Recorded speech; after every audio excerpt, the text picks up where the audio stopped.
So there's only one presence.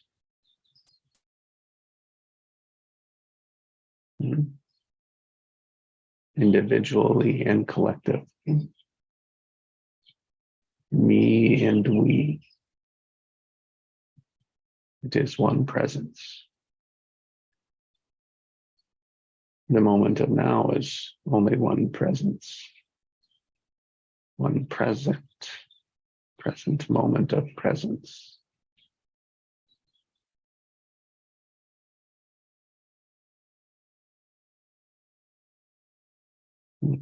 Gathered in the heart, through the heart, with the heart is one presence.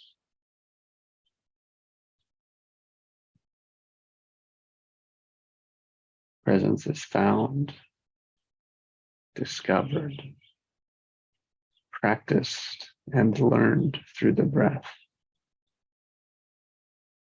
as if the awareness of the breath is what matters. And focusing in on that breath, on that moment, in that presence, allowing the flower to bloom, to blossom, to release.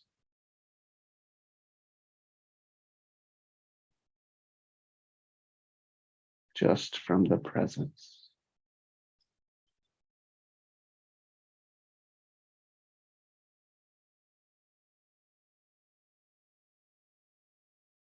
Just to explore, pick up, fit in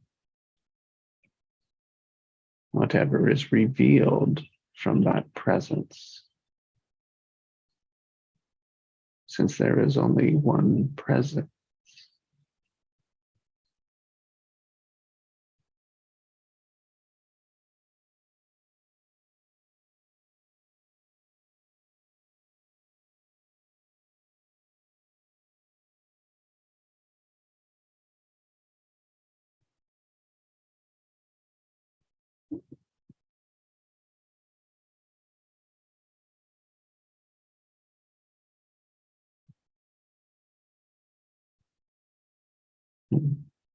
There is only one presence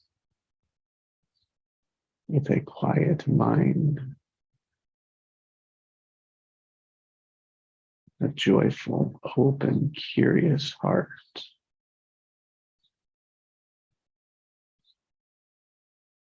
In a safe place.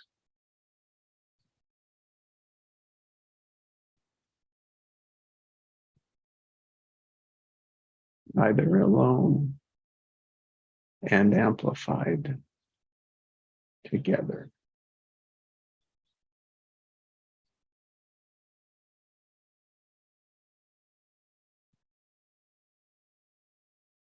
Like it is the presence of the heart.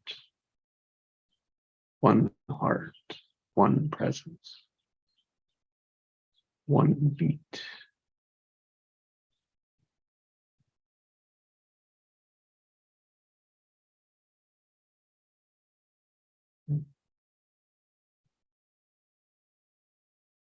Presence is your rhythm.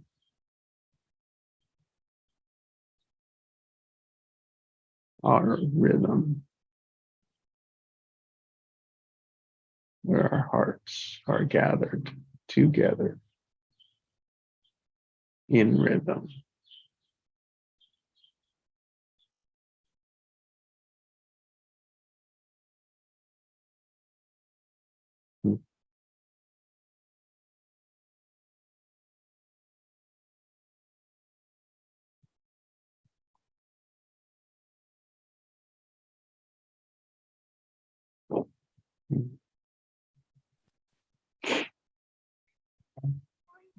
Good afternoon, Ian. Hi. Hello. Greg's here. He opened up this morning, but is doing stuff that requires him to be muted, and So what he shared this morning that I'm exploring and invite you to gather with is that there's only one presence.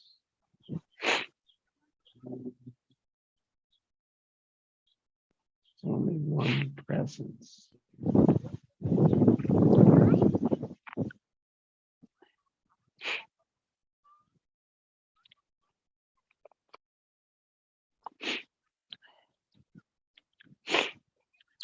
Only one presence. And for me, it's like through the heart, through the joy, through the love, through the experience of the heart. Opening it up, sharing it, being curious.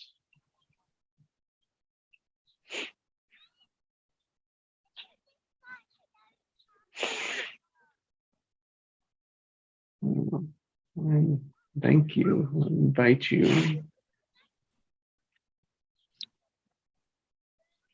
to share your word or words. I don't know. I'm just sitting here looking at the sea because I'm on the beach and I'm just feeling really relaxed and yeah, just feel nice. Mm. I think that my words connected. The past couple of months I've been feeling more connected to myself and to others.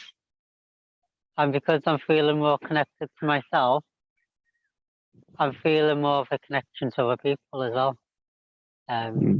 Yeah, so connected.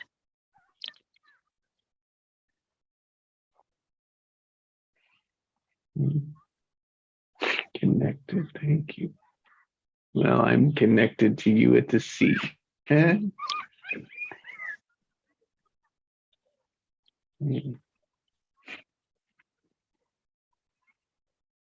one presence. Man, it's just as if the presence, the imagination, the spirit is not bound by location or time. Yeah, I'm at the beach, my local beach, about an hour away from my house. It's really sunny, but it feels like I'm in Spain. It's really nice.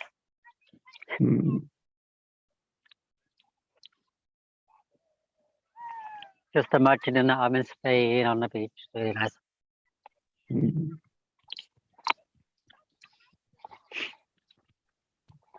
Yeah, presence isn't one location. Presence is actually everywhere at once.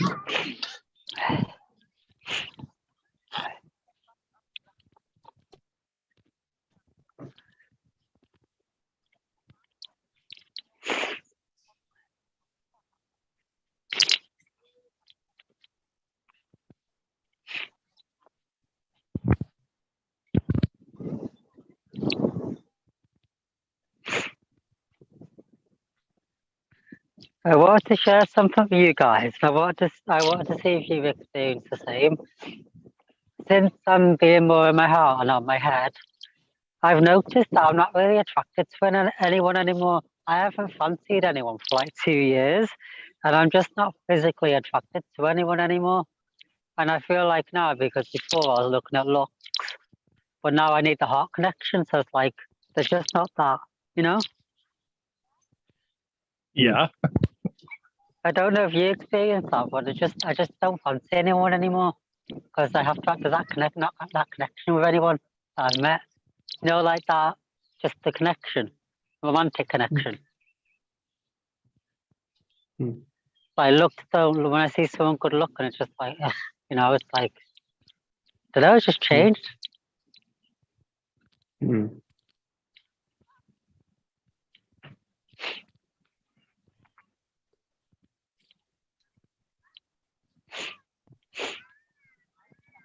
And I feel like it's because now I need to feel a heart connection. That's why.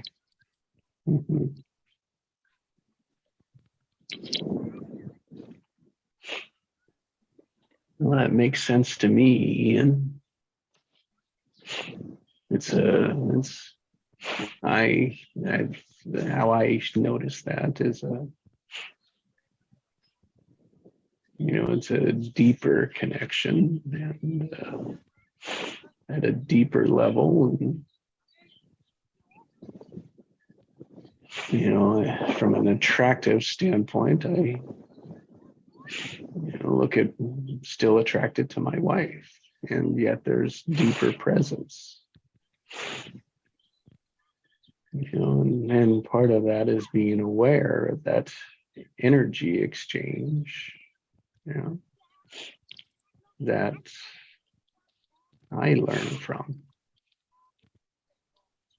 that teaches me, that shows me where I'm being who I don't want to be. And then showing more of it, right, is who I do want to be. Yeah, it's interesting what happens when there's intimacy added to it. It's like it's a different dimension. Yeah. Relational. The intimacy becomes the priority. Yeah. That's what's been true here every morning too.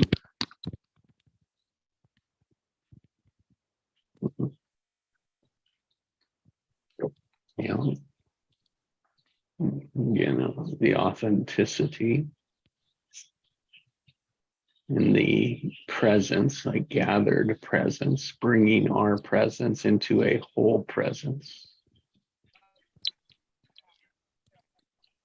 And unfolding what's there. No agenda, no judgment, no competing or comparison. Unless there's a lesson to be learned. And lesson, we can replace lesson with a reflection. Yeah.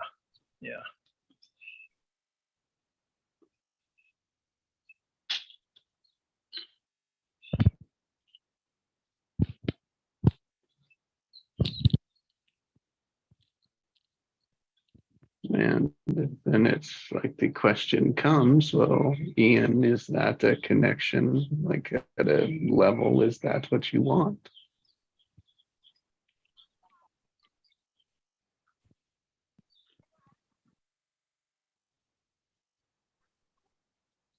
And it's not a question to answer. Yeah, it's just a observation.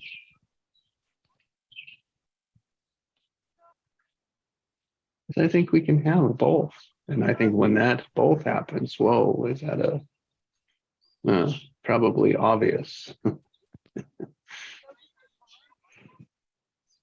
The attractive and the presence, the energy connection, the heart connection. Yeah, that's what I feel like it is, the energy connection. It doesn't experience now. And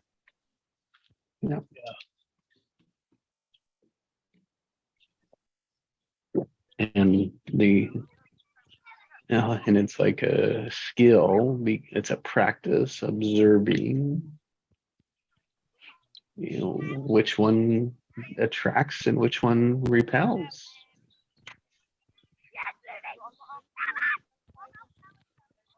More than that, we've created open. We continue to create open every day.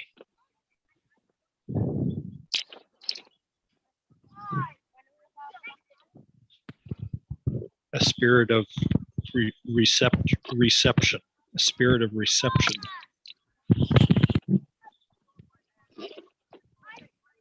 Mm-hmm. So receiving what's there in the presence.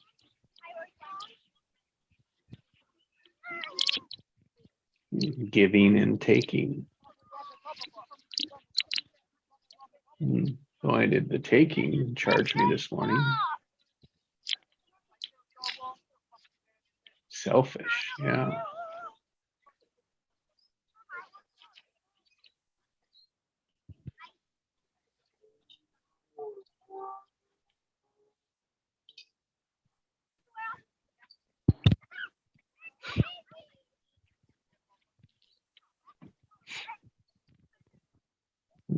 That's the power of one presence. And it's created by giving and taking, contributing. And it's just a circle. It's not like it's not a limited scarcity circle of infinity. It's just a full replaced. It's give and take as if it's amplifying,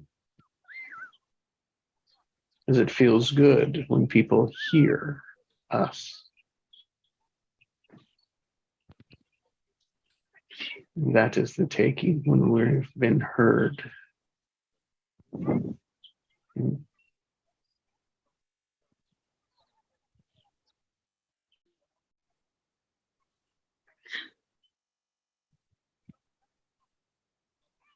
Ian, how do you know you're in you're in a heart connected moment or presence? Just you feel it, feeling a peace, and I've got to the place now where I've stopped looking outside and I just come within. All the happiness I need is within me already. So I just stop looking outside of myself. I just feel the feeling. Just feel it in your heart. Yeah. Feel the peace. Feel the stillness. Feel the self-love. Just that. Yeah. Yeah. What do you notice yourself saying when you notice it?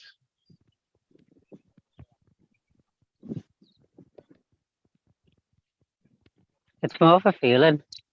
Just feel peace. I just think how beautiful life is, I think. Just, yeah.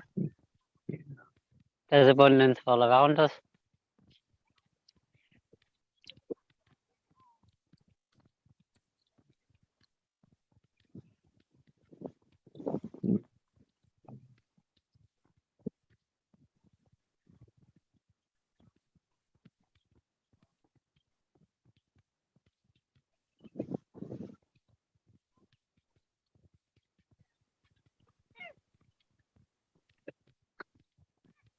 Thank you. Thank you.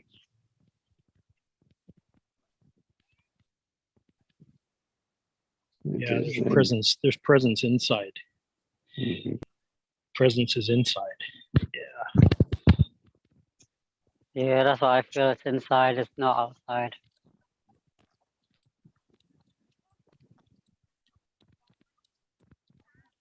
Which then becomes a projection, a true projection. It's like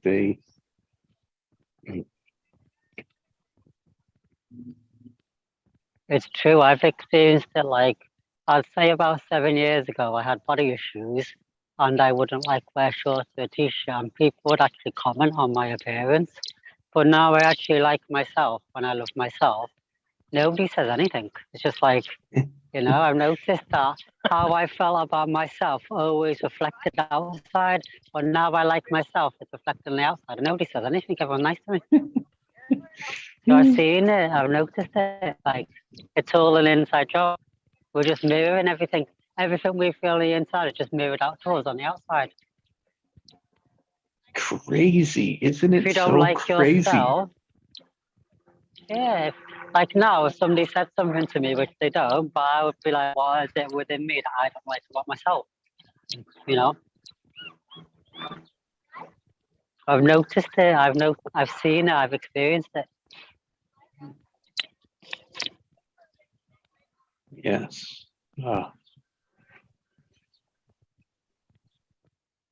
Words of wisdom, experience of wisdom, a demonstration of wisdom,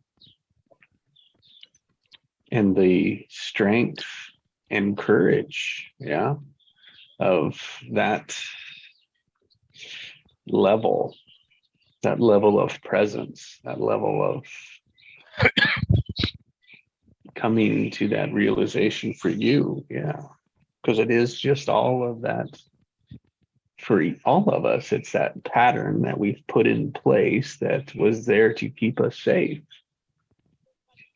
meaning we're creating that reality, all of it.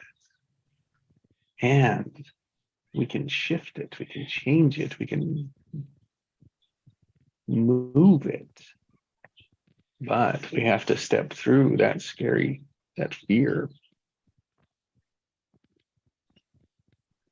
Oh, wow.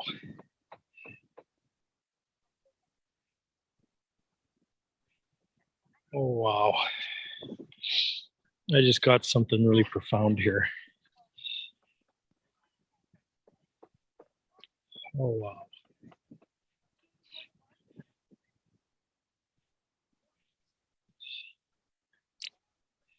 Our hearts are designed, we're designed to project what's inside. Mm. Yes. And so we see that. We see it reflected back to us. We project it out, we see it reflected back to us. And when it's reflected back to us, the protect yourself instinct shows up initially. But here's what awareness does. Awareness gives you a choice point. It's a choice point. When you're looking at the reflection, you're looking at the reflection of your heart coming back to you. You have a choice about whether you protect yourself or you Hello. examine I'll your share some food out. heart. Whether you protect yourself or you examine your heart and adjust your heart. Because the pattern will continue. Yes. It's an intentional design thing. So the pattern has the potential to set you free from that protection instinct. Oh, wow.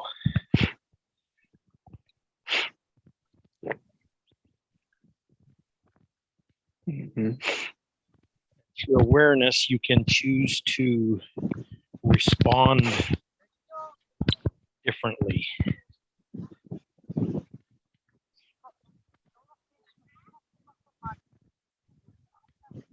Yeah, the reflection just shows you how you're responding. Yeah.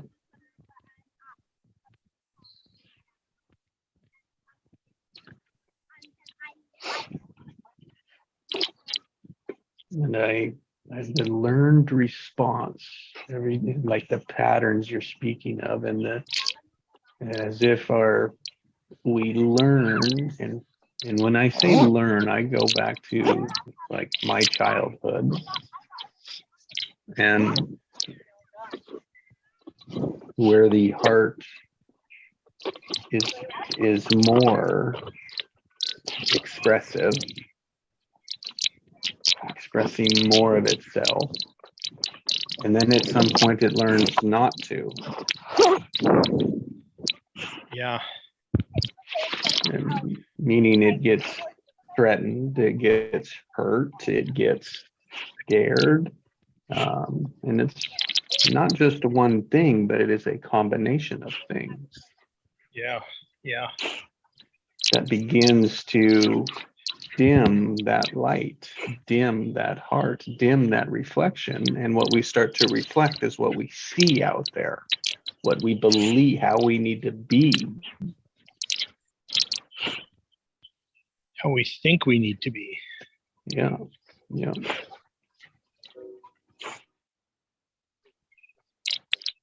To keep from being threatened.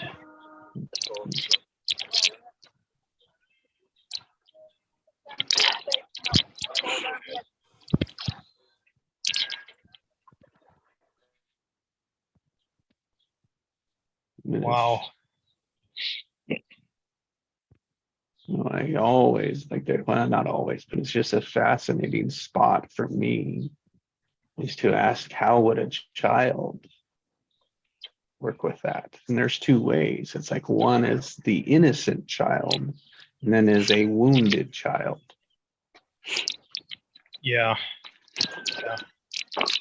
And so, Craig, I think that for me becomes where I can look at my choices. Yeah. Yeah.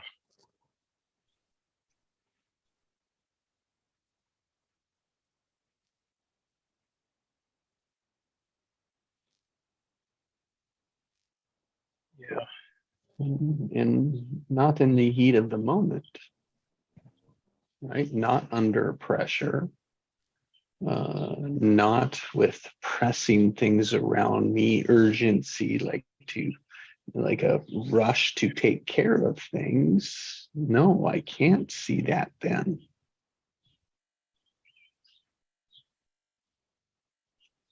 Only like when this, like for me, is in the morning when there is nothing pressing for me. Yeah. Yeah. When there's less pressure, then you can actually examine it. Right? The workday doesn't start until 8. My family doesn't get up until 6:30, so it's like there's time for me.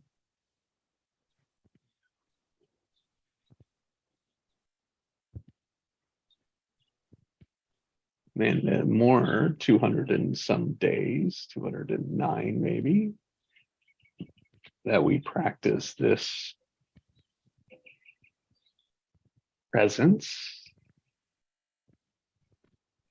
We're practicing more of like more in the direction of who we want to be.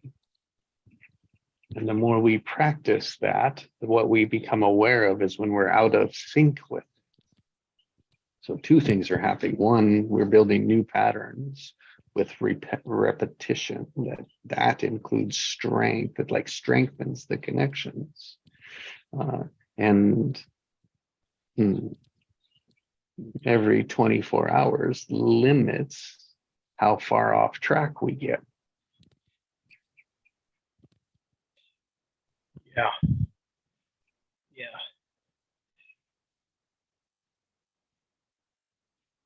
Because the patterns themselves, they're ingrained already, but the responses are not.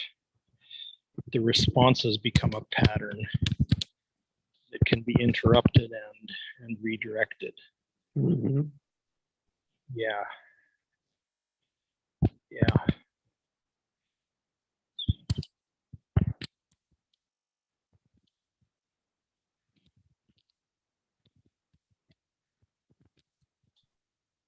I've come to believe that this environment where we can express our hearts openly, that's the catalyst for the whole thing. Mm-hmm. I think it is too. Yeah. It is the difference. It is the focal point, right? The pivot point in which this is different than any other thing I've been a part of. Yeah.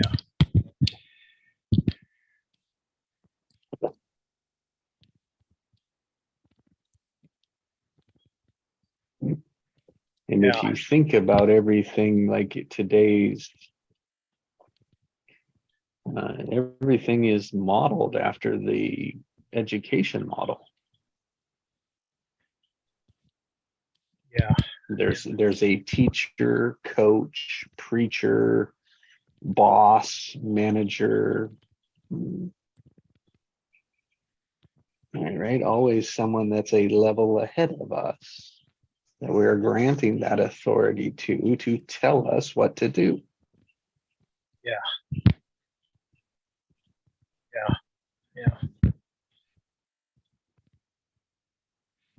And we're giving away our power to whatever authority.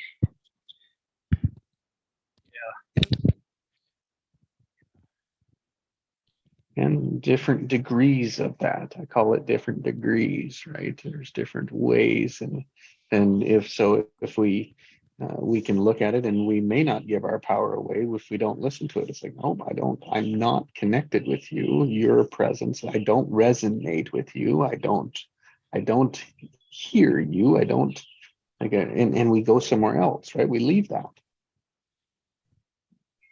And then there's places that we're in, and now we have, like, there's places to do that. But we have to be the individual, if we call it the student, the client, the employee, the congregation, the masses, like, because if you look at it, there's usually one point and then there's people underneath of them, right? Yes. That are listening. It's like that. Those people underneath have to be able to contribute. Yeah. They have to speak their heart and be heard so that it goes in a reciprocation, goes in a cycle. Yeah. And equally, like 50-50. Yeah. So Not it's hard to be 85-15. right. Yeah. I think that is Wow. like why here equally is so important. Oh yeah. So when this gets too big, right, that'll at some point, that equalness becomes ineffective. Maybe. That's where the 3 comes in. Mhm. You know?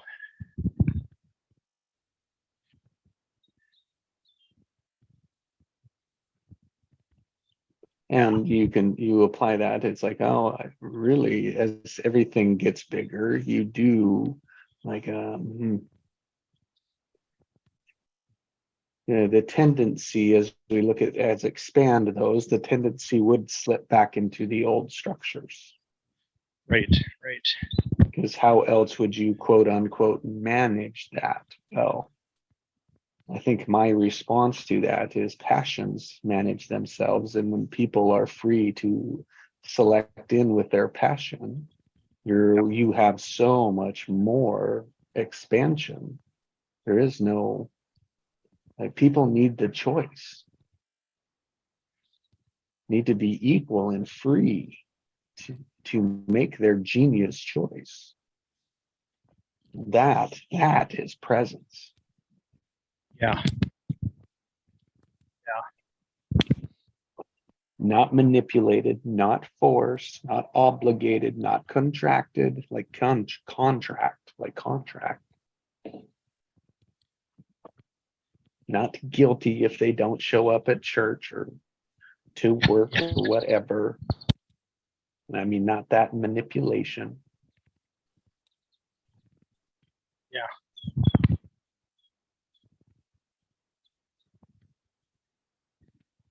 Yeah. The new presence. See, a point over many, that structure is innately oppressive. It just is. And this is interesting because there's a concept that came to me about 10 or 12 years ago. I don't remember. It was a long time ago. So it's been cooking in the background for a long time. But the kingdom of God is flat. The kingdom of God is flat.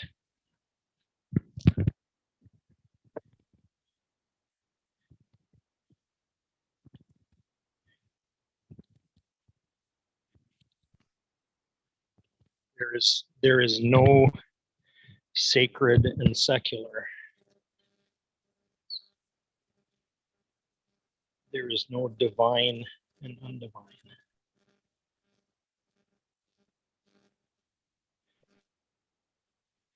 There is no we and they.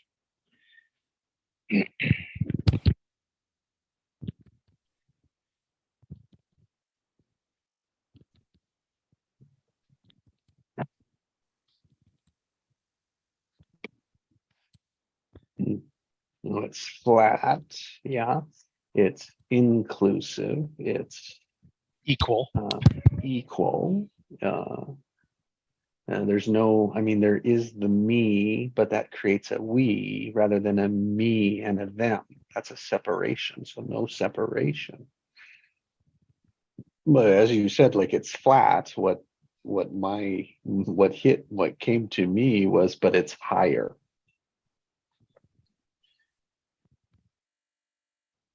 Yeah. I mean, it's flat up there, but it's at a higher awareness. That was what to me that meant was there's a higher awareness to see it, to go through it.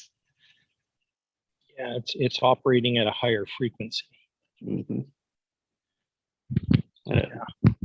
And if you think of, if we look at frequencies as the fears are lower, the doubts are lower, the worries are lower, and joy, happiness, inclusive, freedom is at a high, love is at a higher level, that would be where we, in all reality, to be equal, you have to be at a higher level.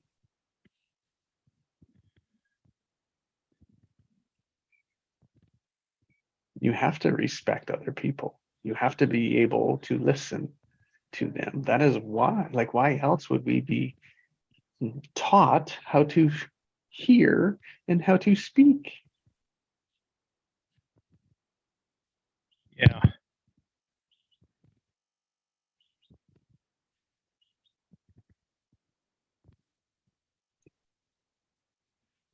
Wow. Yeah, those are multi-dimensional senses. They're higher dimensional senses. I think all of them are, right? All of them are higher dimensional senses that as a child we're probably very receptive to, but it is our default, right? And when it becomes our default, we're unaware of it. Well, yeah, the 3D senses drown them out. Mhm. We're taught that. 3D structure drowns out the senses. Yeah.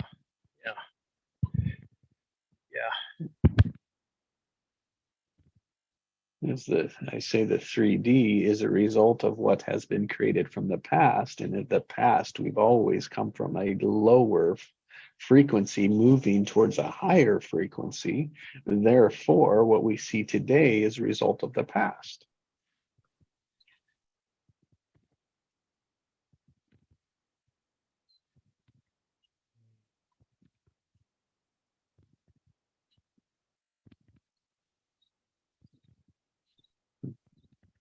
An accumulation of the presence, the awareness of our presence.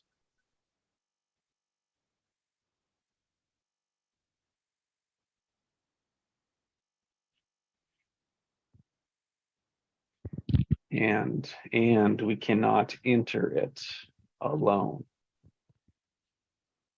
as much as we want to. God, as much as we want to, as much as we think we can get there alone. No, because it's about frequency. And the thing is, yeah, frequency transition.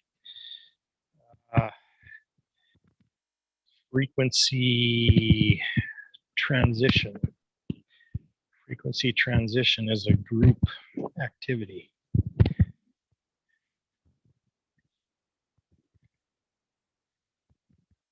Yeah, that is. Ooh.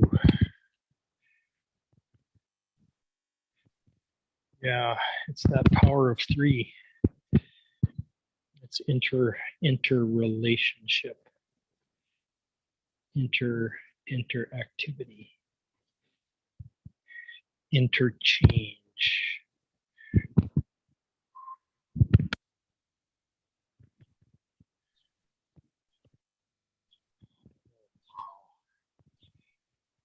Yeah, and you don't teach this. You can't teach it.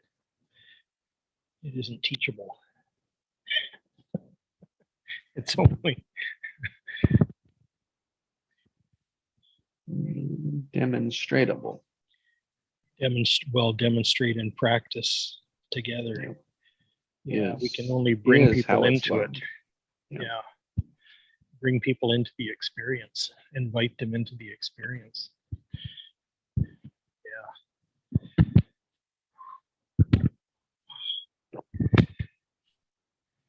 Holding the tension, right? Which is the awareness. So as the practiced or the three and invite out, it's like to hold the awareness of equal. It's like asking, are we equal? Are we treating, are we respecting one another's genius? And are we saying yes and to one another? It's like a checklist.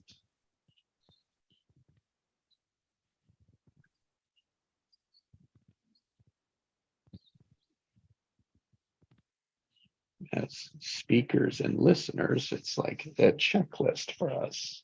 Good morning. And to me, that is what I wrap awareness into.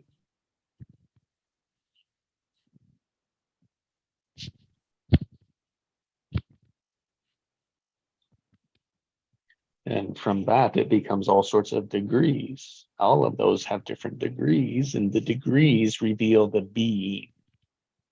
So what to be aware of is the being, how we are being, what's the presence in the moment. And in that being, we notice the charge.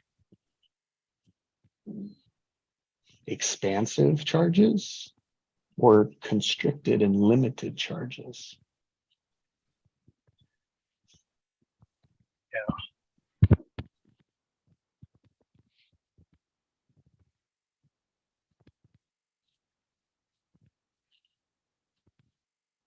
And that charge is a revealing of the presence.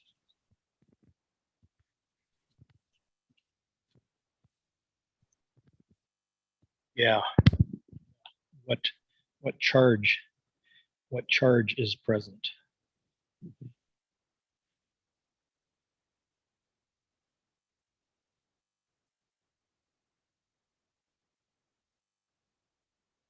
And when we practice staying in a neutral charge, we notice it gets easier to tell which way we're going with them.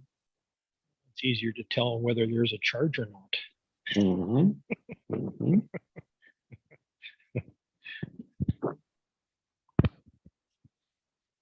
Yeah, that's what I really noticed.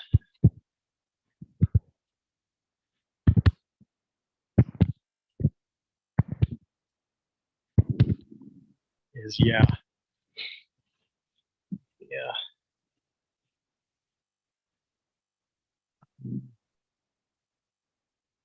And everyone much wants less reactive. Yes. And everyone wants an expansive charge.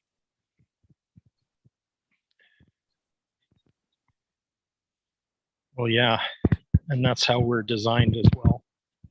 So I We're think that's designed why to expand and grow and develop. Yeah.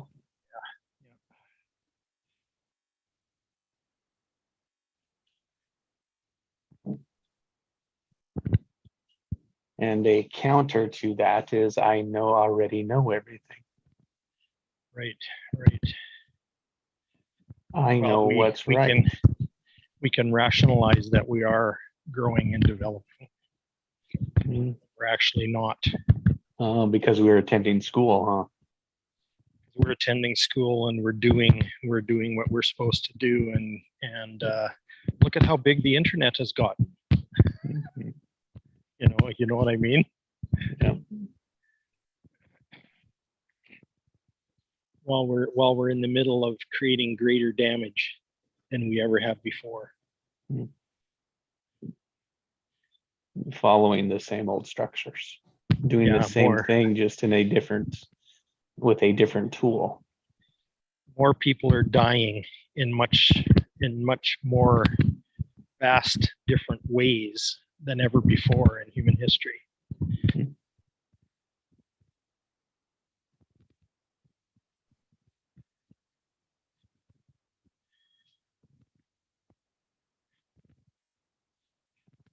Dying in dark energy, low frequency energy. It's being covered up. It's being denied.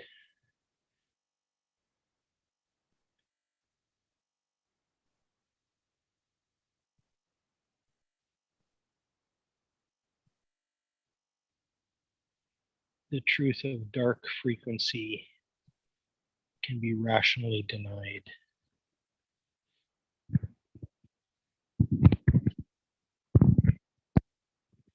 It is.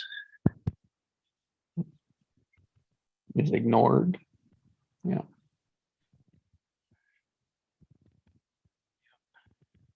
Same thing. I think ignored and rationalizing out of it are the same. Yeah, and covered over. Mhm. Justifying, and it's not like justifying, but it's that doesn't affect me. Yeah. Separation. So here's an experiential thing for me that I came to realize when I died, when I was 2 years old, when I got sent back,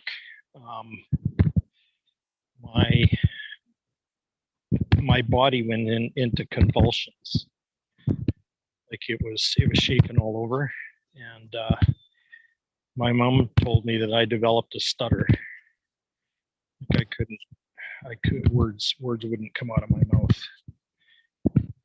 But right at that instant when I came back, my body was in convulsions, and I was with 2 young kids at the time. There was my sister who would have been almost 5, and my mom's cousin who was only 7 or 8 years old at the time. And so you got this 2-year-old kid. You're a kid too, but you got this 2-year-old kid that's in convulsions, and they panicked. And basically the energy of that situation was don't tell anybody, cover up this experience, don't tell anybody. I was sworn to secrecy, like don't tell anyone. And I agreed to. I made this pact with them that I wouldn't tell anybody, that I'd keep my mouth shut. And in addition to that, there was this energy of cover it up, cover things up. And in order to honor that agreement,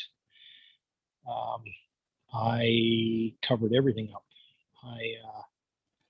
In fact, that whole experience for me personally was buried from my awareness, was hidden from my awareness for more than 60 years before it came to the surface. So that's part of that pattern. But I also became very defensive, and I covered up for people. I covered things up. I became a consummate liar about pretty much everything. And when I saw something that wasn't right, I would keep my mouth shut. I wouldn't speak up about it. And so this whole experience over the last 200 and some days for me has been a practice release from that whole agreement scenario, pattern, way of being.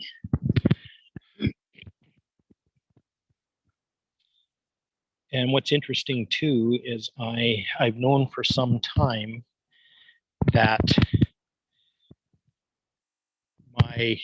a big mission in my life is to speak out against oppression when people are being mistreated and mishandled and well, oppressed, quite frankly. To actually challenge the oppression, challenge the energy of the oppression. That's my mission and mouthpiece. And isn't it interesting that that's so directly related to that death experience?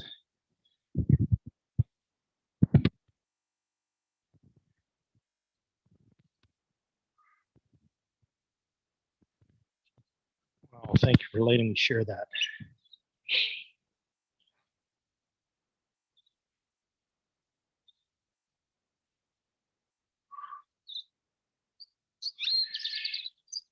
Wow, that's very, very foundational for me.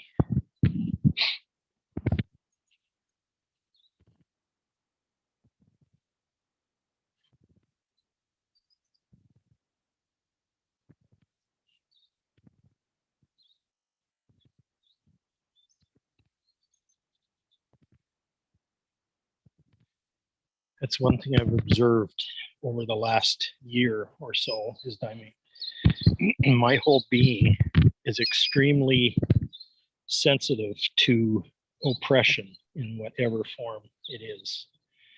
And that includes dark energy, heavy energy, but it also includes things like shame and fear. You know, if I'm in the presence of dark energy, I can feel it. And that doesn't mean proximity. It means presence.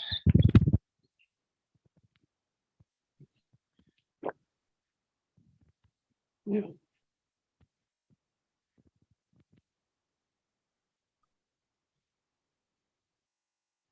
You know, I walk into a room and I get a vibe.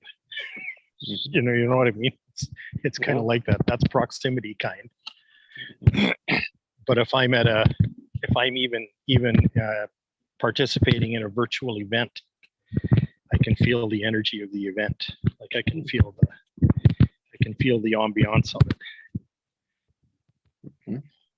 Even when there's people all over the world that are attending it, it's kind of an amazing sensitivity to have. I say we all have it. We're just unaware that we do. Yeah, well, I agree with that. That's absolutely true. Now, different way it shows up differently for everyone. Yes. Yeah. Just as so thank you for sharing your pattern, right? It's like that's the source of some very deep patterns in your life as a result of the contracts that you made from the experience you had. Yeah.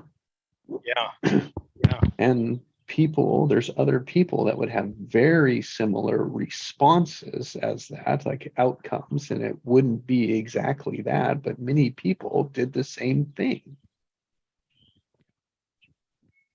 It may not be their core, like a core version of it, right? But it's like we all made pacts with people along the way that said, oh yeah, so we won't do that to get in trouble. Yeah. So uniquely different, fundamentally the same thing. Yeah. And I think that's our presence. Yeah.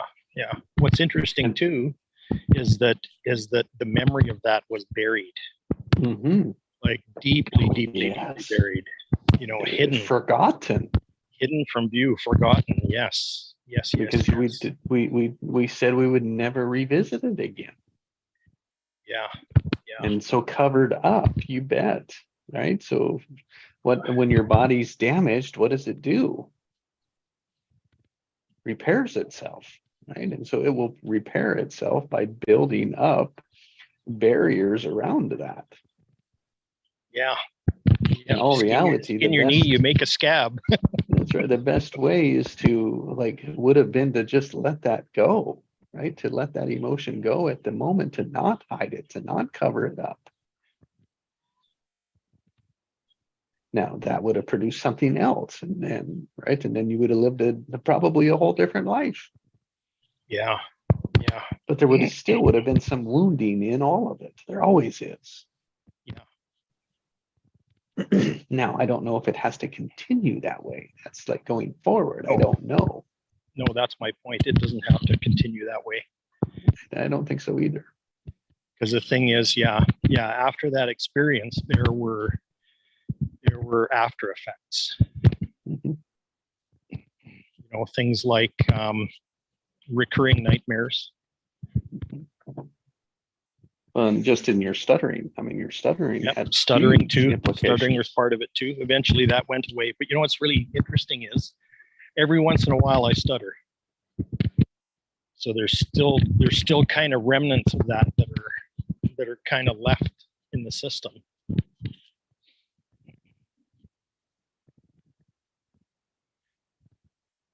But trauma is a nervous system injury. A nervous system injury. So the thing is, when that scabs over and it kind of stops its healing at that point, there's a whole bunch of other stuff that kind of kicks in.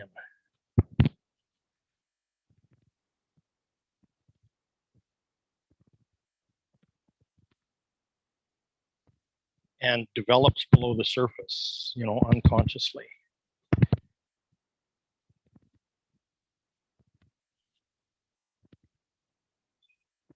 You know, a word that I find best relates to that is the contracts that we make with ourselves.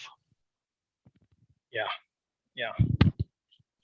And it's not like a written contract, but it's, well, I will be.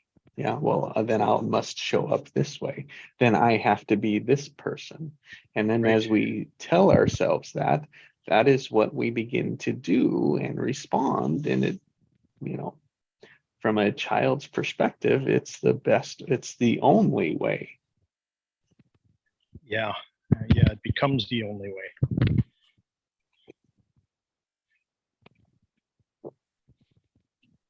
And most of it is patterned from what we see out there. We see those around us do. Yeah, we look for a pattern to apply to ourselves that seems to fit.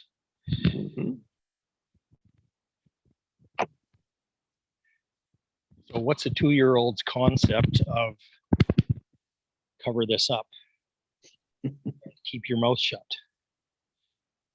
and don't tell anybody? That's right. You know, what does that mean to a 2-year-old? Forget about it. Yeah, exactly.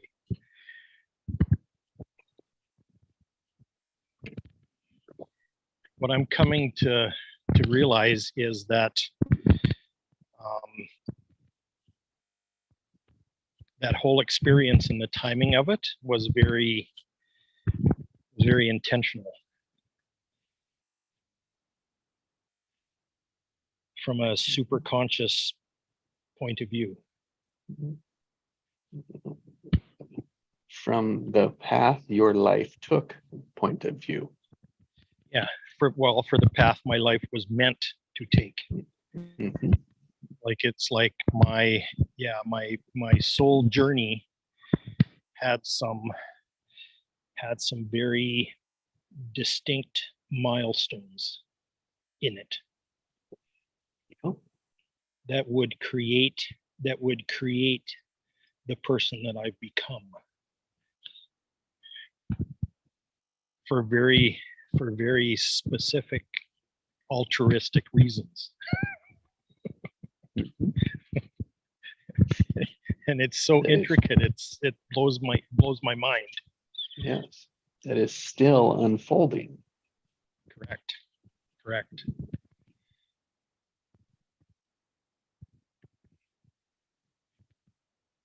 That may or may not be finished in this lifetime. Well, yeah, true. First time I've ever thought that. Yeah. And the big question is, to me, in these last few years especially, has been, am I going to consciously participate Mhm. with it? Am I going to surrender? Am I going to surrender myself to it? Mm. To what's been in the works all along? Yeah, just to, I hold that word surrender in the charge of society.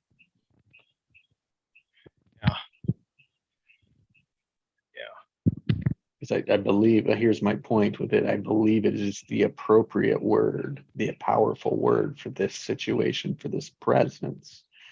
But what I would say is society's response to surrender is to avoid it, Yeah. Oh yeah. To fight it, to even. fight it. Yeah, I mean, that avoid and fight are the two, they're one and the same. They're completely different actions to it, but they're not. What's the word that you used? It's fight or flight. Yeah, you're not allowing it, and the other way is to allow it. Yeah. To experience it, to step into it. It's like surviving, yes, has a history for us, but it's like this situation, we're not going to die because of it. Yeah. For me, it's consciously getting in sync with it. Yes. Choosing every moment to be in sync with it. And for most of the things that we do, it's the opposite of what we normally do, is what we're avoiding. I didn't think that sounded right, but it's the point of it is like what we continually 85% of the time avoid. Only when we face it and go through it can we find the next opportunity. Yeah. Because if we keep avoiding and fighting it, resisting it, well, the lesson's going to show up again and again and again. Yeah.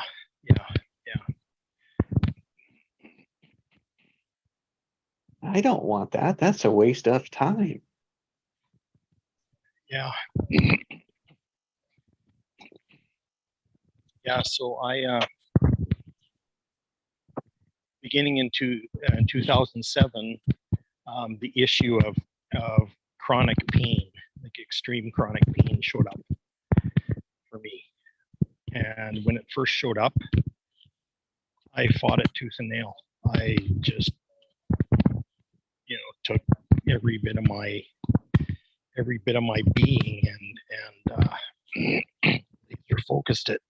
I laser focused my being on that pain, and it just got worse and worse.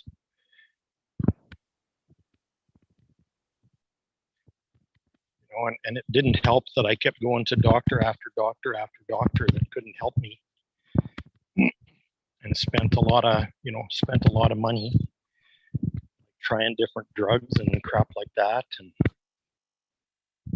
to try to get rid of it. And no one ever suggested that I should listen to it. That there might be quite a profound message or a gift inside it. Nobody to this day, nobody suggested that. That is such a ridiculous idea. Yeah, but I would suggest that now. Yes, I would. It probably with you. is. Yes. You know what I mean? Yeah. The more ridiculous it is, the more I would engage with it. You bet. Yeah. It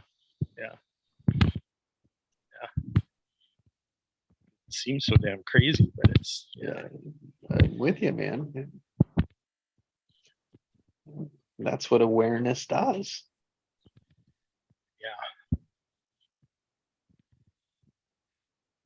It makes the impossible possible.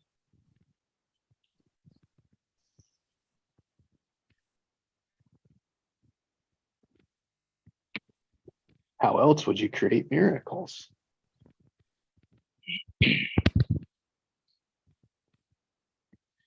Well, there's never been a miracle that was actually sane or reasonable.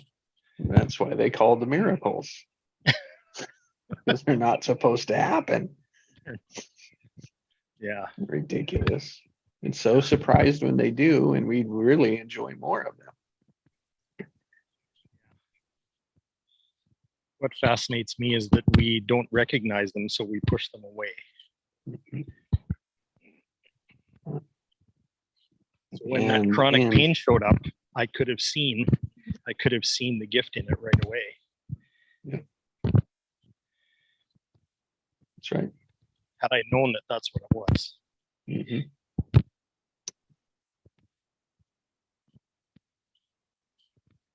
And the point is not to should have or could, like should have. The point of it is like, oh, like you had to get to a point to realize what would work for you. Well, one thing I would say is the hardest thing to learn is futility.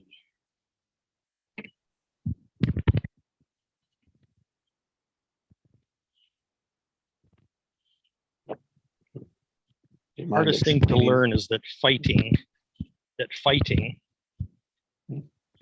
eventually you'll get to a place where realization that fighting will not solve this issue. Yeah.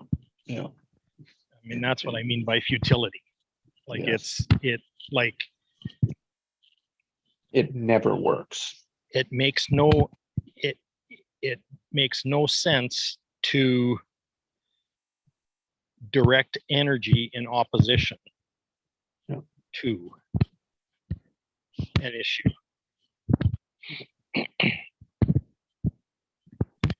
So the thing is, you keep directing energy at it until you're depleted. Then you realize that it was futile. Yep. So when I say I was dealing with chronic pain for more than a decade, well, even longer than that, but that's besides the point. But when I say that, it says a lot about my resilience and my stick-to-itiveness and my stubbornness and my tenacity. Your cover it up pattern. And all those things, yeah, and that hide it pattern too. Yeah, exactly. But I walk away with tenacity. Mm-hmm. Okay. Yes. And I can trust my tenacity. Yes. Because I know from experience that I endured that experience. That's right. Endurance. Yes. And patience. And all like what that it's like what that learning is, and the awareness of it now is preparing for whatever's coming next. Yeah. Well, exactly. Yeah. Removing the resistance, the boundaries to the creation that's coming at you next.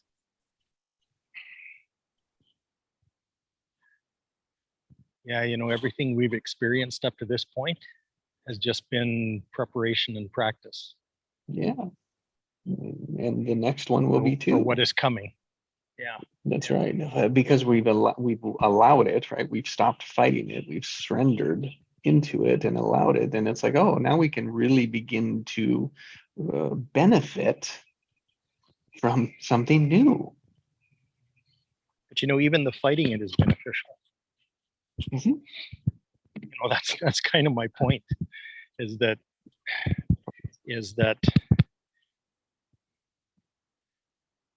when you fight, when you resist, it reveals things. Reveals some truth for you.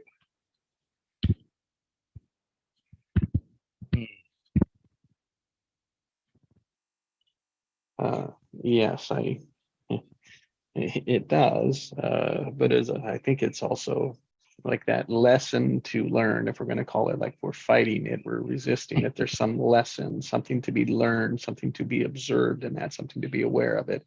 And the more that we fight it, the more compounded that energy builds up until it breaks. Yeah. And we call that a breakdown. Yeah. But we don't realize that awareness is the doorway. Yes. We're unaware that we're fighting it. Oh, yeah. Until the breakdown happens and we allow it. And then it's like, oh, okay, that wasn't as bad as I thought it was, or could have been, or would have been, or maybe it is. But it's like, now that that's through, it's like, okay, next. Yeah. I had been fighting for a lot of years before my body breakdown. Yeah. My body broke down and I experienced chronic pain. Yeah. Okay, the fight was going on for a long time before that. And you couldn't continue to fight. Right. You had no other choice.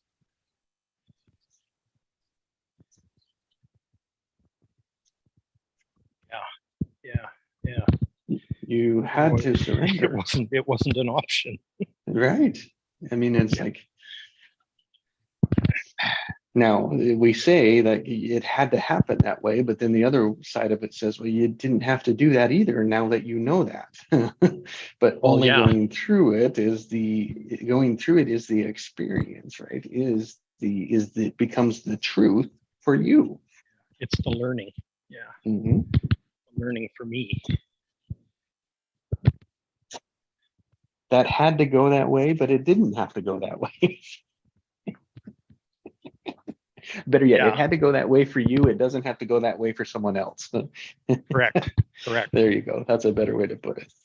It was an experience that was designated for me and no one else.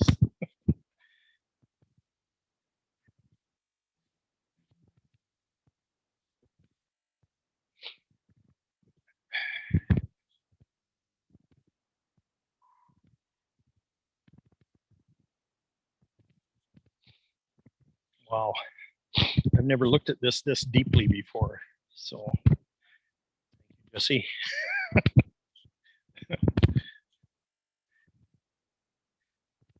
Liberating morning for me.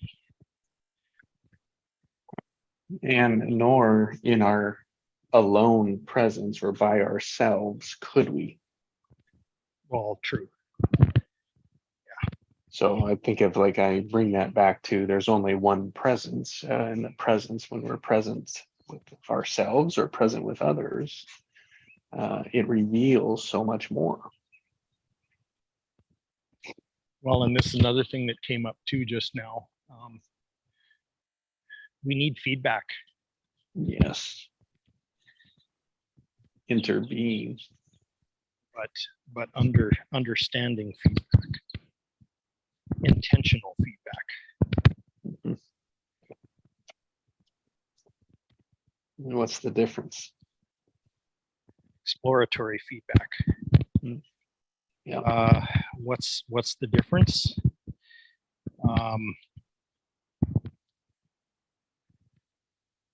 Going to a therapist and expecting them to provide you an answer. Mm.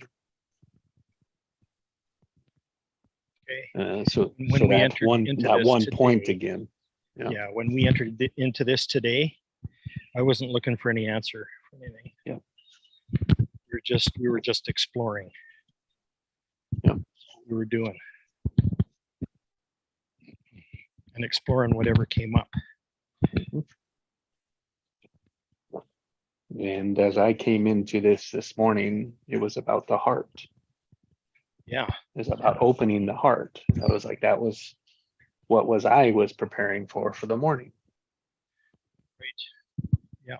Because it's a habit of mine it's a pattern of mine to ask, what is there for me today? Yep. What is here for me today? But do Yeah. nothing more with it than that.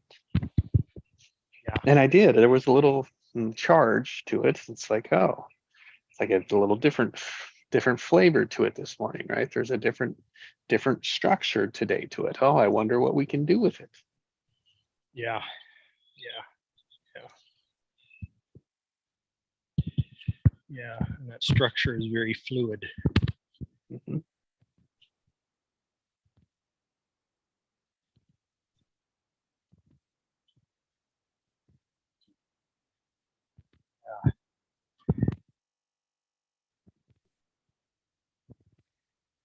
You know, a boat can float on the structure of water.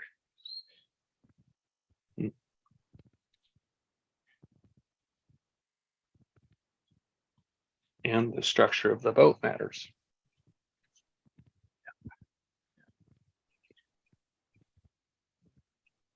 Structures interact with each other.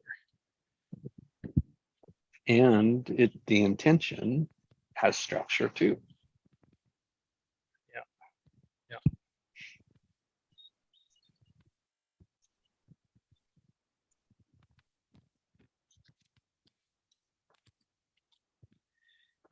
Yeah, because my daily wake up is like that too.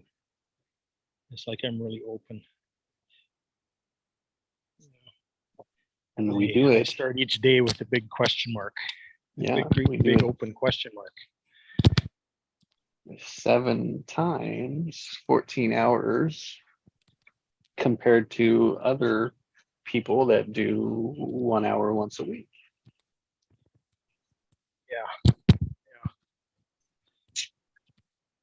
14 times.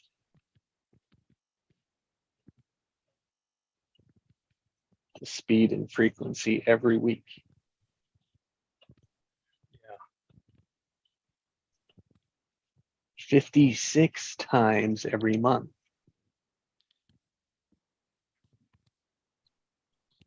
Yeah. 720 times a year. Yeah. If my math's appropriate. Yeah. But that's just a linear. Look what this has grown into, right? Yeah. Yeah.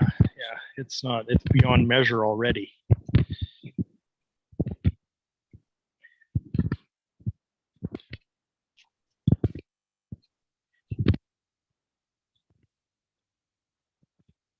And people can come in, grab their pieces whenever for however long they need. And they scatter and go bring it wherever they go. Yeah.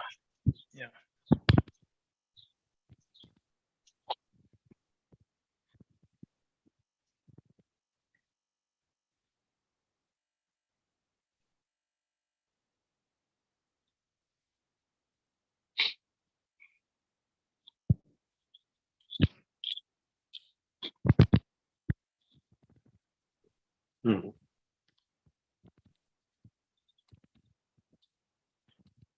Wow, is this ever fascinating? It's fascinating how this works.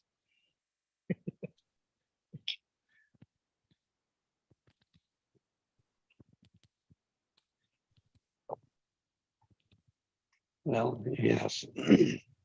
And it's like the teacher, if we're going to use that structure, the teacher is always the one that learns the most. Yeah. Why? Well, because they're put on a they're including more of their senses from their speaking and their feedback. They're getting the feedback back of what's landing, what's working, what's hitting, what's people picking up as valuable. Yeah. Where the students just really sit there and absorb it. Not really engage. They don't have to engage with it to the level that the teacher does. No, no, that's true.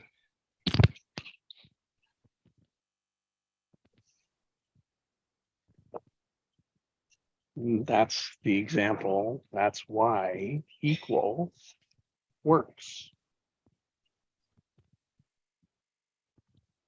It's an invitation to engagement.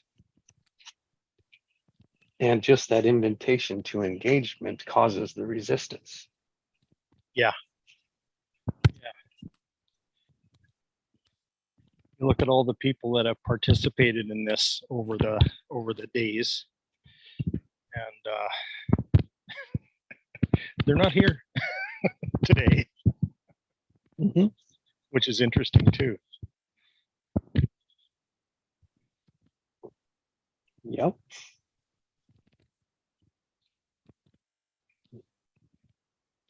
And it's easy to tie and attach meanings to that. Right. But I find that is just my ego. Yeah. So what matters for me in that is to always come back to my purpose. Yeah. My intention, which was this is better than doing it alone. Correct. So that's my only measure.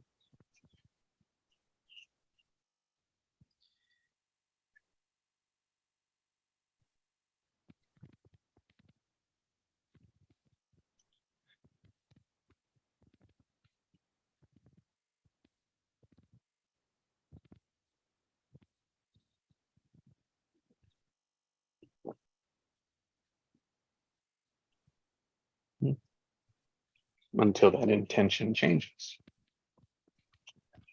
Yeah.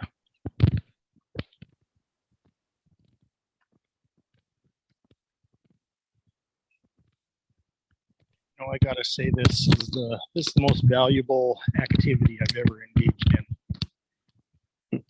By far. By far. Me too. And it's unexplainable. Unexplainable, and there's and it's exponential. Like every day, like it's like ooh, every day is more. And imagine if everyone started to contribute. Wow. Right? It's like that is the world that I want to live in. Yeah, me too.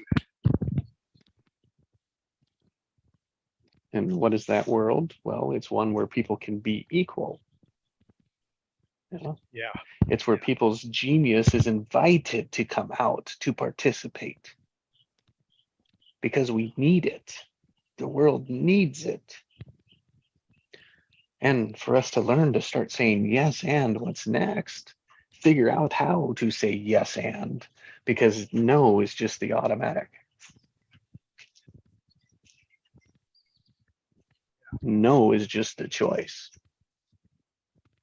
And I get sick and tired of hearing it.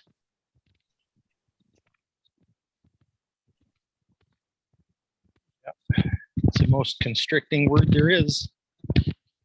And here's the worst part about it is people don't know they're even saying it. Well, and really don't realize the power of it. What it's They're actually. saying no to other people's genius. They're saying no to their own genius. Oh, that's your passion? No, thank you.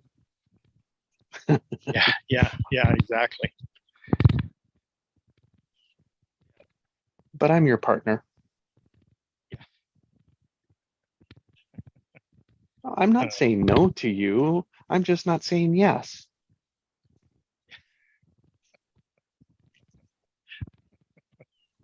sounds very personal.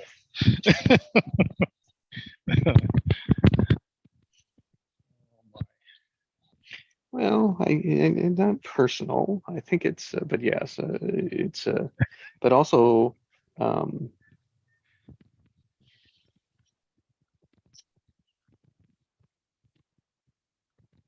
yeses are obvious. So what is everything else?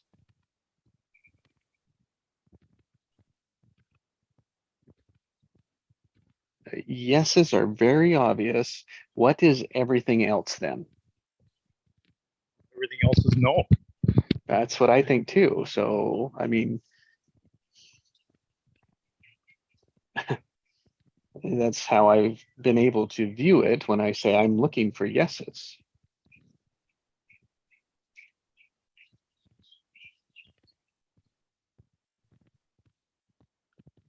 Because yeses are getting behind, supporting, amplifying, making it better, getting engaged, adding their energy to it, supporting it. And everything else that doesn't do that is resisting it. Yeah. Is holding it back. Wasting, maybe that's not the right word. That's a pretty charged word, but wasting my energy.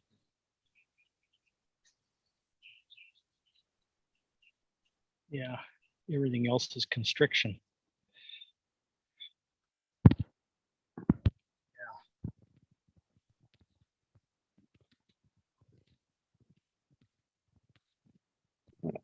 And it's driven so much, it just appears to be so driven by the scarcity that's unseen. Right. Oh, I don't want this to happen. It's like, well, don't you see that's already happening? Right. By Right. saying no to this, you already are in that situation. We are already in that situation. So what are you so afraid of?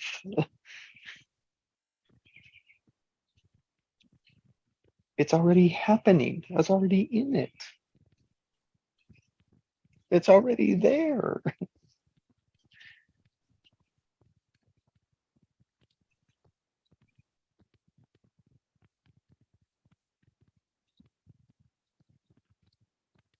That is the version of fighting, of resisting, of holding on to the way that it's been, holding on to old narratives that are no longer working.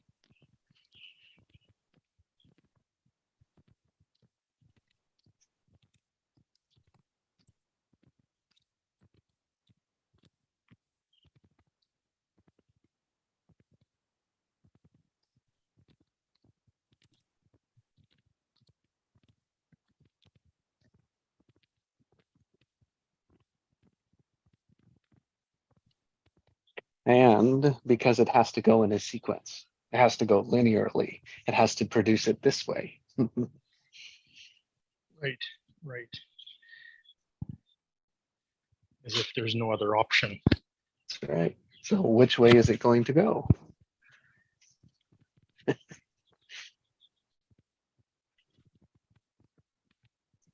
Well, we're only going to look for it to go that way. We're only going to allow it to go that way. We're not going to make any room for anything else. That's why That's the danger of no. preconceived ideas. Yep. Right? You put a limit on anything before you even start. Yep.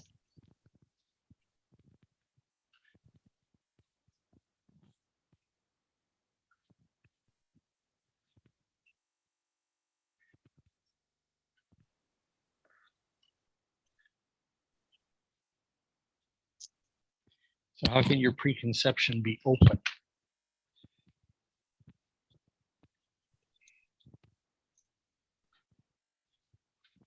Be unlimited at the very beginning.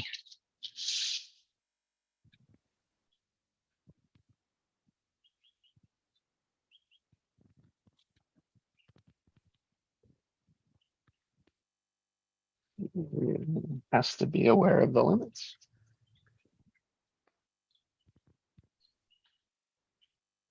And alone doesn't allow for that.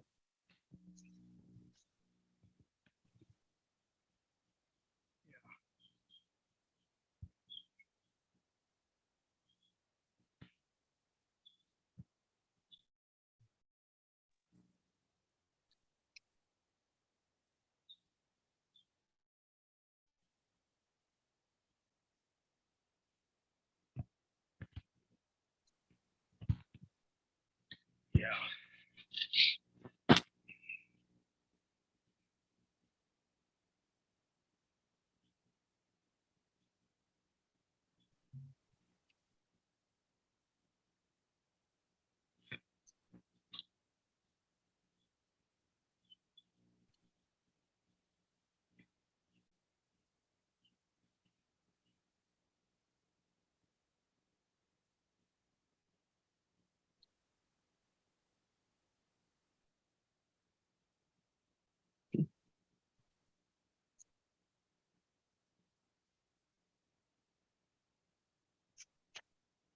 I think intentions are a big part of it too. It's like, what do we want?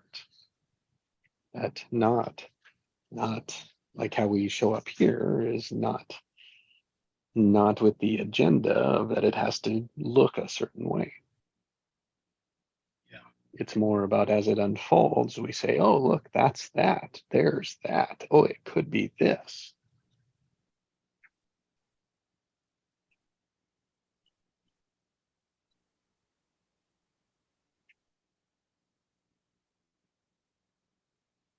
And at the end saying, oh, that's better than what we could have come up with any other way.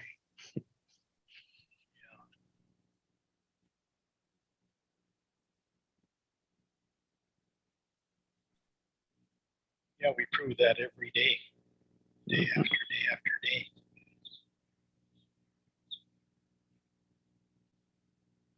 Well, two of us do. Yeah. Well, the thing is, yeah, and I muse a lot on my own, but man, spending this time with you, it just goes ballistic. It's unbelievable.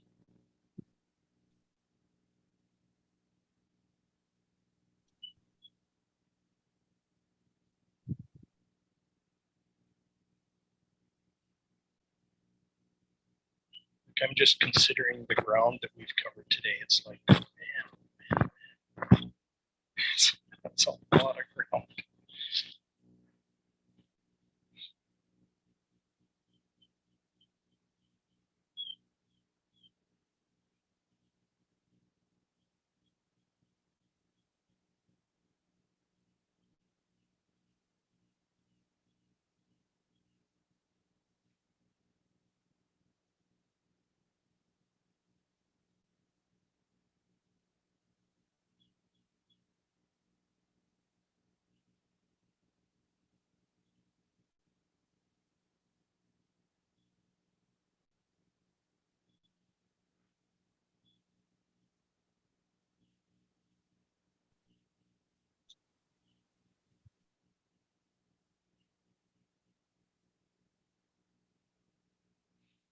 Yeah, and there's still leftover parts of me that are still fighting myself. Oh, of course. And I don't know if it ends. Yeah, there's residue that keeps popping up. And it's like as we move through them, either the big ones are still behind it and we're able to move through the little ones, or we move the big ones out and another little one comes in. Yeah. I think what the key is that we're dealing with them. We become really good at dealing with them in the moment, so there's less and less residue. Yes. Yeah, that's true. Because I think we'll always have things in the moment. Yeah. It's just how we quote deal with them. Yeah, it's really funny because I'll feel a charge coming on. Yep. And I'll just stop. Yeah. Exactly where I am, and I go, okay, so what is this? What is it? Yep. What does it mean? What am I making it mean? Yep. What is it? What is it? Have a look at it. Okay. And usually I can just let it go. Mhm. Sometimes they hang on for a bit. That's okay too. Mhm. Good. And it's like, yeah, okay, fine. So like I say, the triggers become anchors.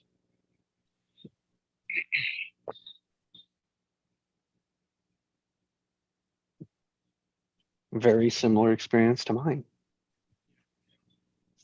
Or starting points, starting positions. Yep. Awareness is a new starting position.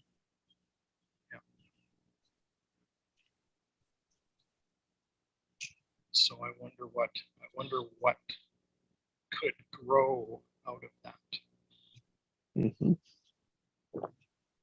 That is an expansive question. Yeah. The charge is a seed Mhm. for something. That's right. It's the beginning. It's the energy. It's the what is that? And usually when we're looking at it, it's something's off. Something's out. I'm out of I'm out of where my focus or something is off. It's just information to say, look, we got to look at something different.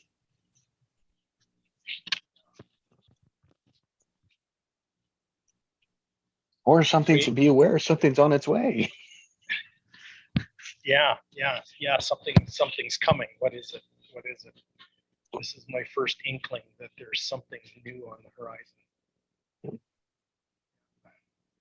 And we get better at listening to our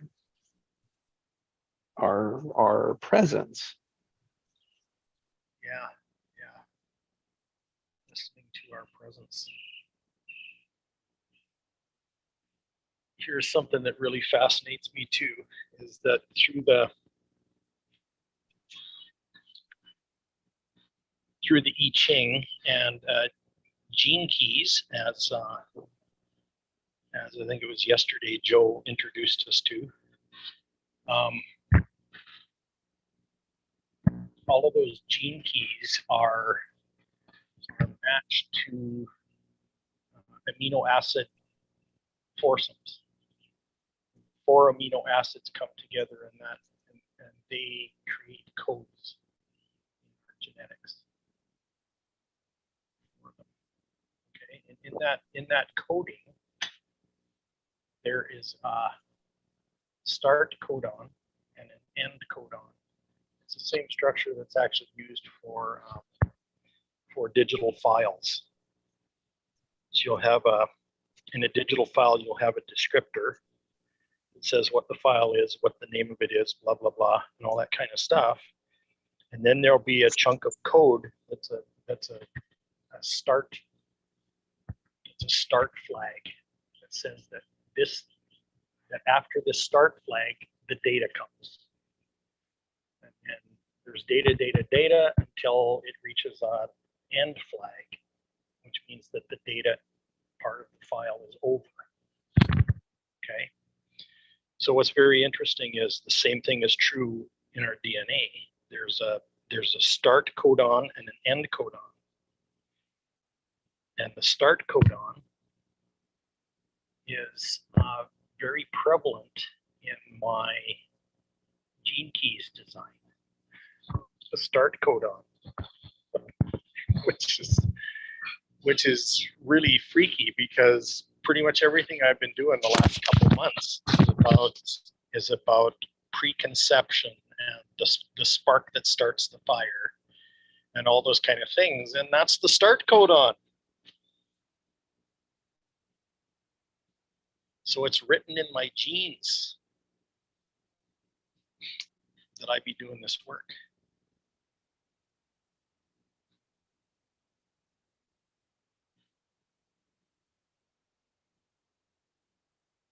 It's written in my genes that I would start brand new things over and over and over again.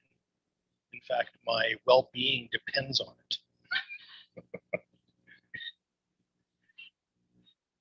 If I'm not starting new stuff, I die.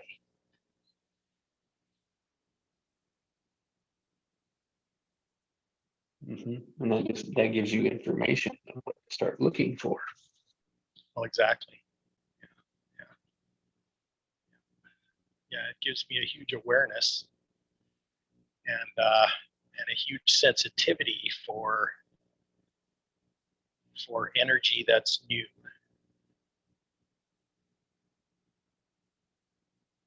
It's new to me.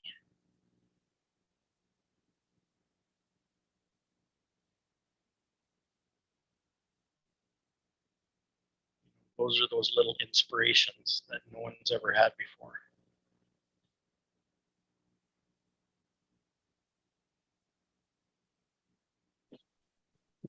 That is aligned in revealing your true nature, your passions. Right. They're all intertwined.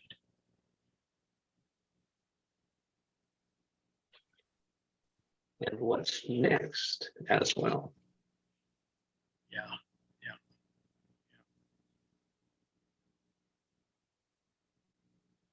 It's all potential energy. Potentials by the bucket load.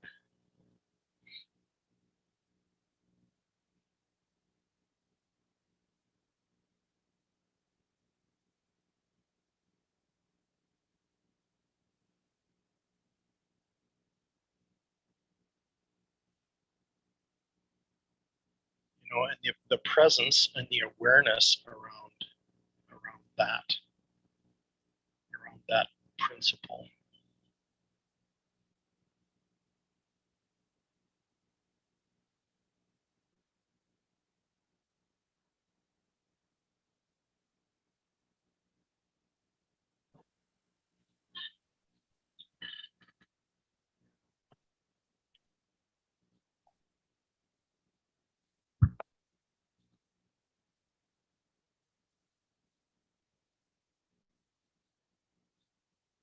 Very empowering.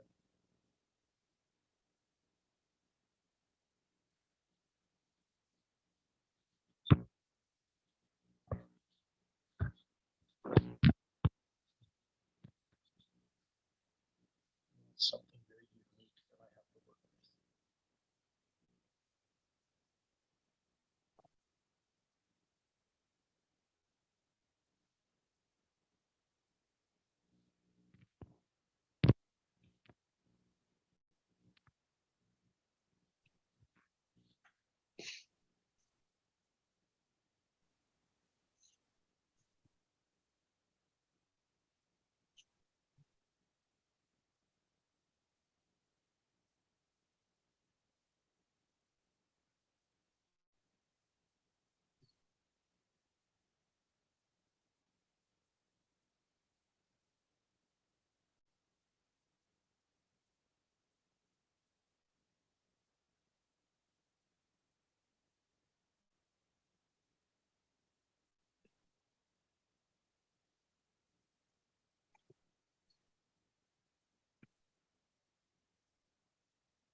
with. It's in the question, the exploration of what could your genius be?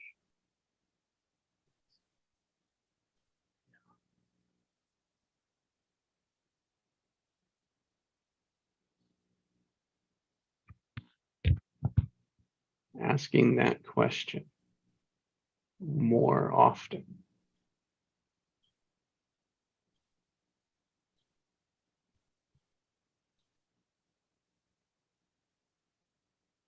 Would replace something else.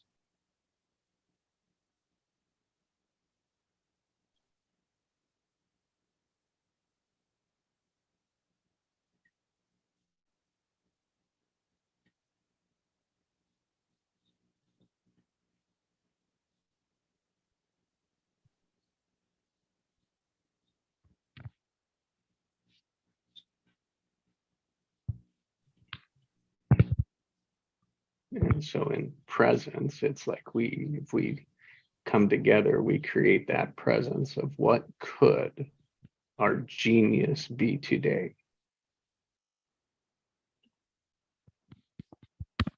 Yeah.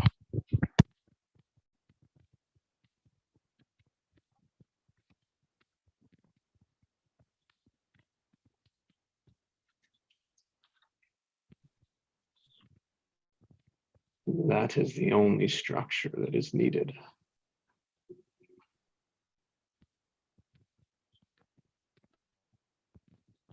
One, it's an expansive structure. Two, it's a new structure. Three, it challenges the previous patterns. And four, it replaces them with a new one that will work.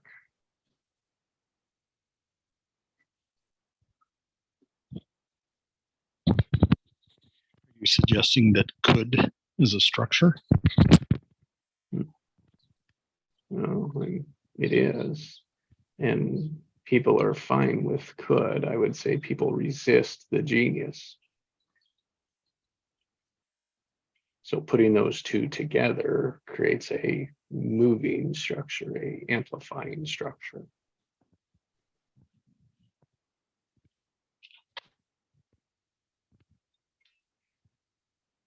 Because one, our society, we're not trained to ask could questions. So that's one practice, right? That's a habit that can be replaced. And then the other one is that we don't view ourselves as genius.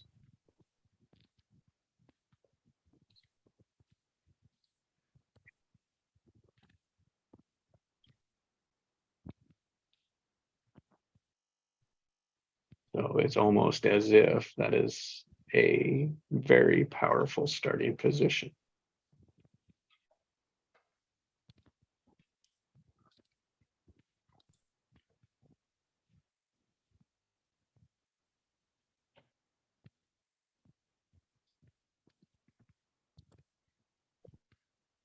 It definitely reveals whether it's equal or not.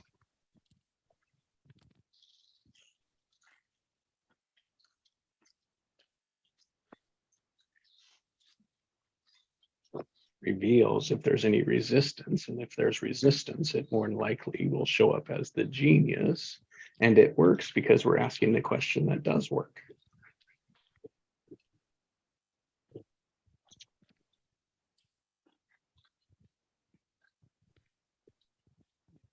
And having the correct question to start with. That's right.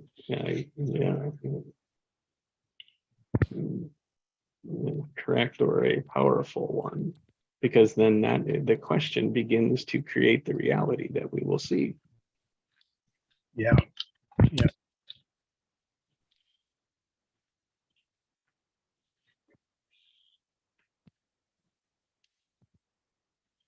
Yeah, that's good. The question creates the reality.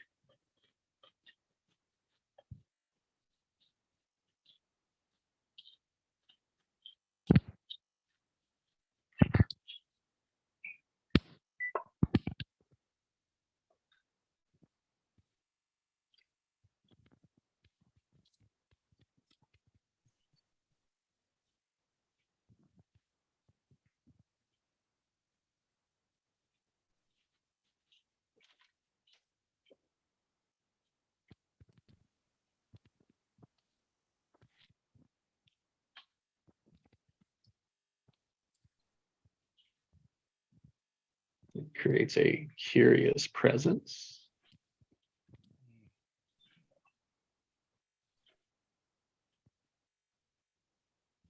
Creates a skill and practice to sit in, not getting an answer. Because for most, it'll probably be empty because we've never stopped and asked that question. Yeah. The first answer is usually empty. Yeah. It's that empty is a shortcut to the truth. Because we haven't spent much energy contemplating it that way. So it can shortcut, it can get right to the source of the genius.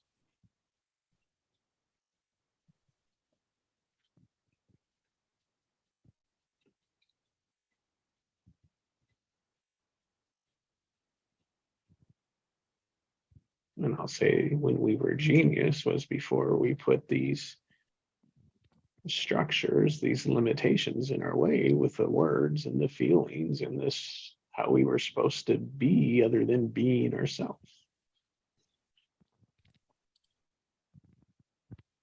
So before the age of 2, when you had that traumatic experience and you chose to keep everything hidden, reserved, silent, a secret.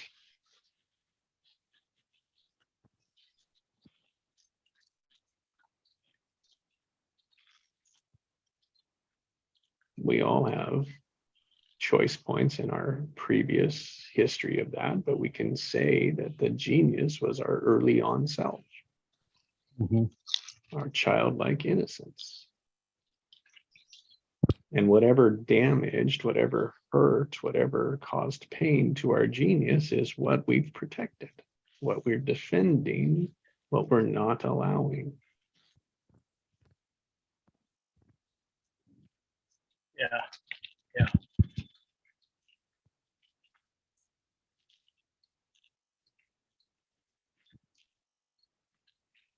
Yeah.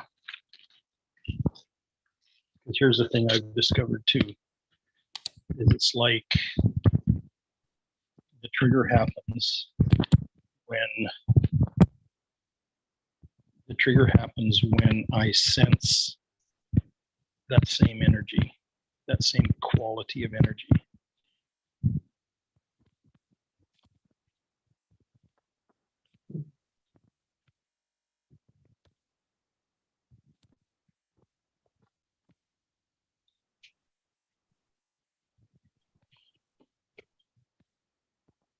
Mhm. But I've redefined, I've assigned a different meaning to what that energy represents to me. Mhm.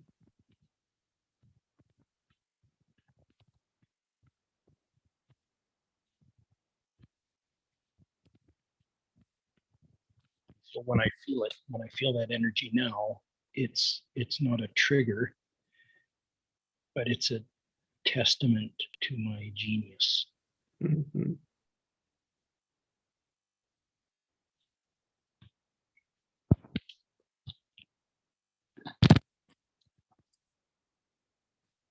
Yeah.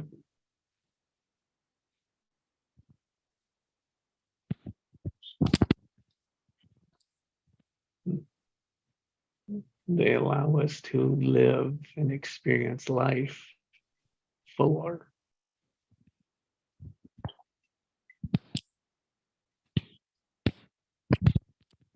For me, it's like certain words have a real deep meaning to them.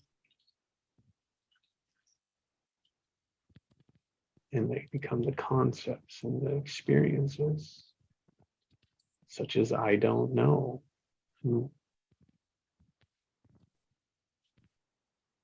Such as genius, such as equal, not alone, yes, and charges, being aware, structure.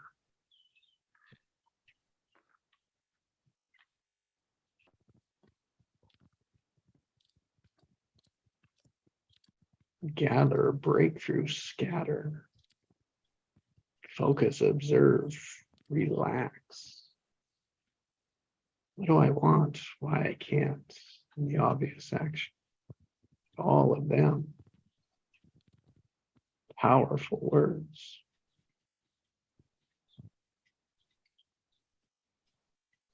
That have my unique and new definition.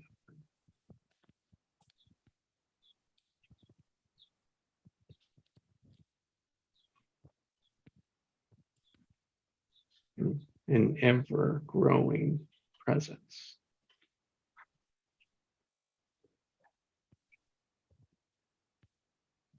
an ever-growing presence of life. Yeah.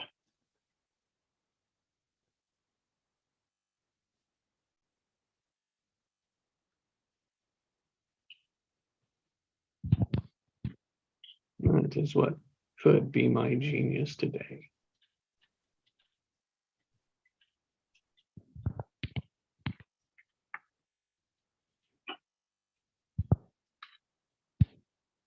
Well, that's a pretty good summary. Mhm.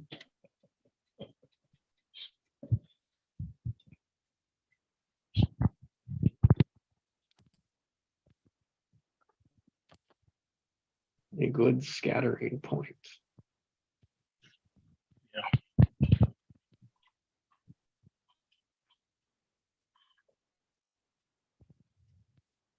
As we gathered our presence, we broke through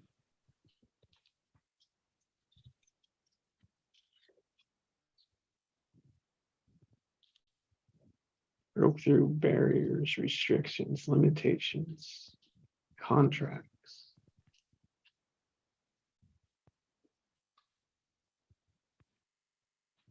And take that to scatter.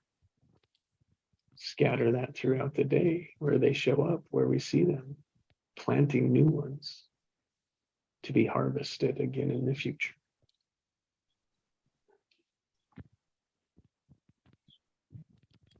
Oh, there's only one presence.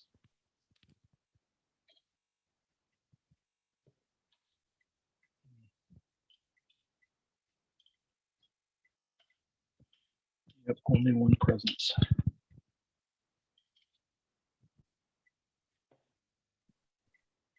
The presence of genius. So which genius do you choose?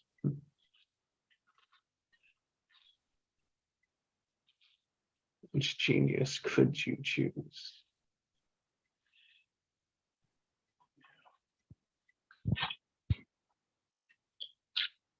I'm a piece of the presence,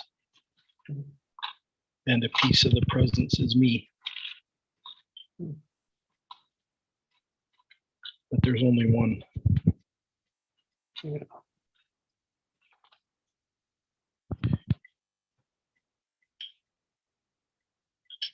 A piece of the one. Yeah, piece of the one.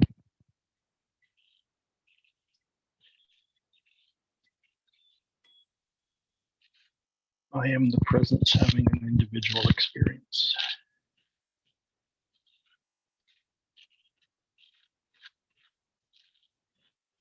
A temporary one.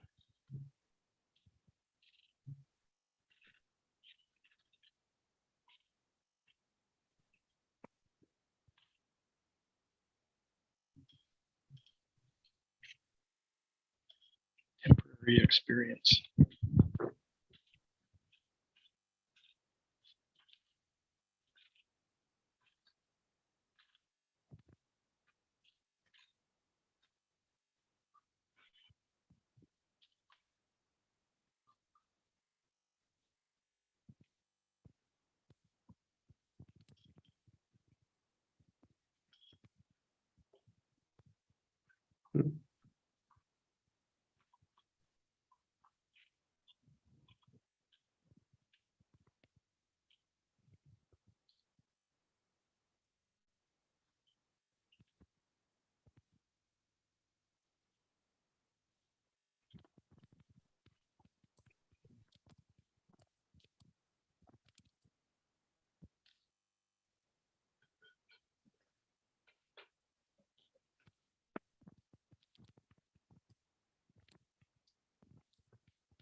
Well, Craig, have a Interesting. wonderful rest of the day.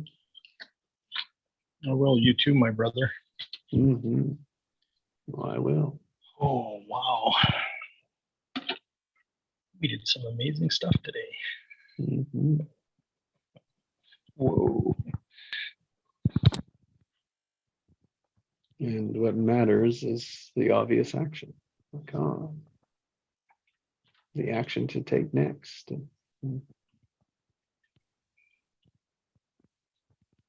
that's fun. That's amazing, right? It's like a peace in that, trusting that. Yeah. My obvious action is just let it integrate, Mhm. let it become part of me. Yep. Yeah. Mine's an email, so I got a couple of emails to put together. So Yeah. Awesome. yeah. All right, man. Till next time. Big love. Big love.